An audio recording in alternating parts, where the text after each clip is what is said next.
ওরা এই দেশে এখনো মেয়েরা তার স্বামীর দীর্ঘ আয়ু কামনা করে, তার সুখ শান্তির জন্যে আড়ালে সরে থাকার একটা পথও তারা বেছে নেয়। কথাটা তোমার জ্যাঠাবাবুকে বলে দাও পারি।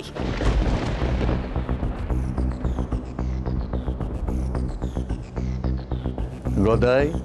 হ্যাঁ দাদা। আমার উইলটা আমি নিয়ে এসেছি,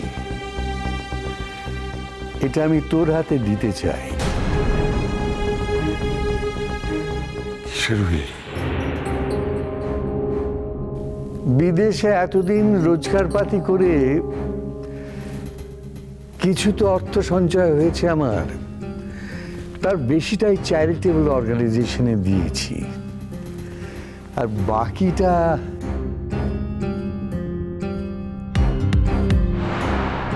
আরেকটা তেমন সংস্থায় দিতে এসেছে। না কমলিনী, ওই যে বললাম চলে যাওয়ার আগে মানুষের ভেতরে অনেক কাটা ছেঁড়া হয়, ভালো মন্দ ন্যায় অন্যায়ের অনেক দ্বন্দ্ব তাকে তাড়া করে। এও তেমনি জীবনে কখনো কারুর উপর কর্তব্য তো আমার করা হয়নি। তোমার স্ত্রী সন্তান তারা সব কোথায়? আমার এখান থেকে চলে যাওয়ার পর তার সঙ্গে তো আর আমার দেখা হয়নি।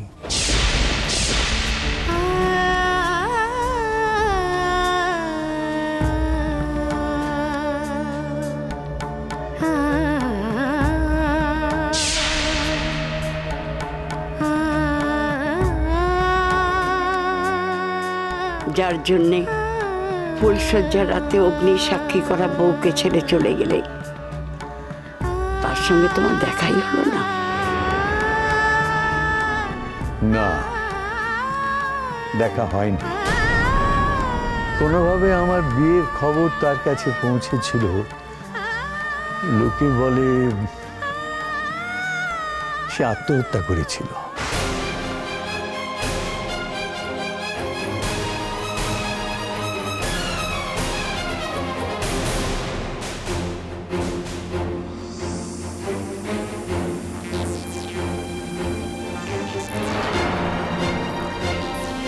তোর মানে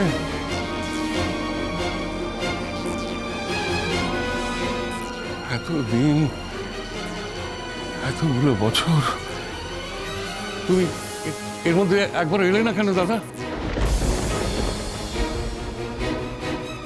সেটা কি তাকে আরো বেশি অপমান করা হতো না?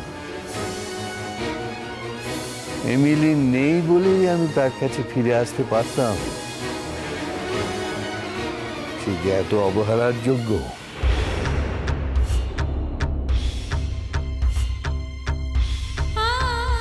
জ্যাঠাবাবু, জ্যাঠাবাবু, যতখানি মন্দ মানুষ তোমাকে ভেবেছিলাম তুমি অতখানি মন্দ মানুষ নয় গো। গদাই, আমার কাজ সারা হয়ে গেছে। এই উইলটা যদি না রাখতে চাস তাহলে যা প্রাঞ্চায় করিস। আমি তাহলে এখন আসি। তুমি কোথায় যাবে জ্যাঠাবাবু?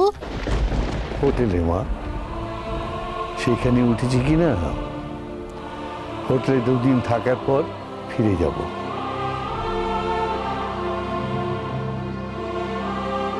পারি, ওকে বলে দাও যে আমার আদেশ এখানে কেউ অমান্য করে না, আর বসবাড়িতে এসে কোনো মানুষ না খেয়ে ফেরে না। আজকে দুপুরে উনি খেয়ে যাবেন। তুমি আর দুপুরে এখানে খেয়ে যাবে?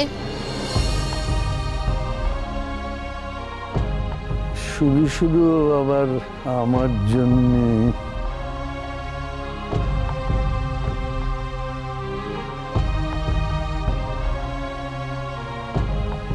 একদিন না হয় রান্না করে খাওয়ালামই, তাতে নিশ্চয়ই তোমার সুচিতা নষ্ট হবে না। আর এমিলির আত্মাও কষ্ট পাবে না। হাজার হোক অগ্নি সাক্ষী করে তো বিয়ে করেছিলে।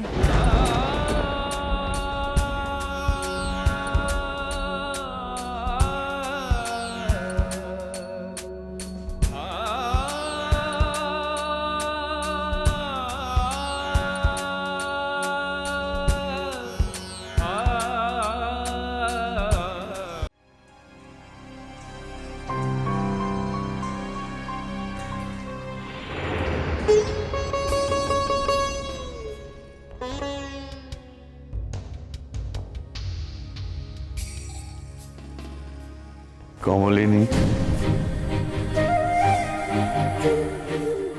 আমার পরিচয়, আমি এ বাড়ির বউ। বড় বলে আমাকে কেউ নাম ধরে ডাকে না। বাবা মা তো কবেই মারা গেছেন, ভাই বোন দাদা দিদি কেউ নেই। তাই নামটা আমার অচল পয়সার মতো কুলঙ্গিতে রাখা ছিল। রাখতে রাখতে একদিন নামটা আচ্ছা হয়ে গেছে। তাই আমার নাম ধরে কেউ ডাকলে মনে হয় অন্য কাউকে ডাকছে। তোমার সঙ্গে আজ আমার পরিচয়হীন পরিচয়। এই অবস্থায় আর যাই হোক, অন্য কোনো নামের ডাকার তো অধিকার জন্মায় না। অধিকার কে কাকে দেয় আর কেই বা হরণ করে? যাকে বলো কেন ডাকছো? অনুমান করছি এই ঘরখানা তোমার। শুধু আজ আমি এসেছি বলে তোমাকে এটা ছেড়ে দিতে হচ্ছে। আমি এসে তোমাদের সকলকেই খুব বিব্রত করলাম। বাঙালি মেয়েরা আর কিছু শিখুক না শিখুক, অতিথিকে নারায়ণ জ্ঞানের সেবা যত্ন করতে শেখে। সে অতিথি যদি বাঞ্ছিত হয়, কাঙ্ক্ষিত হয়, তাহলে তার হয়তো অস্বস্তি হয় না। কিন্তু যে অতিথি জানে সে অবাঞ্ছিত, অনাকাঙ্ক্ষিত, তার অস্বস্তিটা বড় ভয়ঙ্কর রকমের হয়। এ কথা তো ঠিক। যতই তোমার পরিচয় আমি আড়াল করতে চাই, যতই তোমার পরিচয় আমি মুছে ফেলতে চাই, আমি তো তোমার পরিচয় সুতো ধরে এ বাড়িতেই আছি। আমার আর কি পরিচয় বলো? এ বাড়িতে আমার পরিচয় হলো সোনা মা, সোনা জেঠিমা, সোনা বউ, সোনা বৌদি। সোনা নামটা তো এখন আমার ডাক নাম হয়ে গেছে। এই তো মেয়েদের জীবন গো, সারা জীবন মেয়েদের কোনো নামই থাকে না। এতদিন দূরে ছিলাম, এখন কাছে এসে তোমায় দেখলাম। বুঝতে পারছি কি ভয়ঙ্কর বিড়ম্বনায় আর অস্বস্তিতে রেখেছি তোমায় আমি। সারাটা জীবন তোমার বৃত্তের কোথাও আমি নেই, অথচ কি ভয়ঙ্কর আমিময় হয়ে থাকতে হয়েছে তোমাকে। এ বাড়িটা তোমার, মানে তোমাদের। আমি তো নিতান্ত এ বাড়ির একজন আশ্রিতা। তবে তোমার বাড়ির মানুষগুলো বড় ভালো। সেদিন তারা আমাকে দরজা দেখায়নি। যদি দরজা দেখাতো তাহলে কোথায় যেতাম আমি জানি না। হয়তো মুখে রং দেখে রাস্তায় গিয়ে দাঁড়াতে হতো।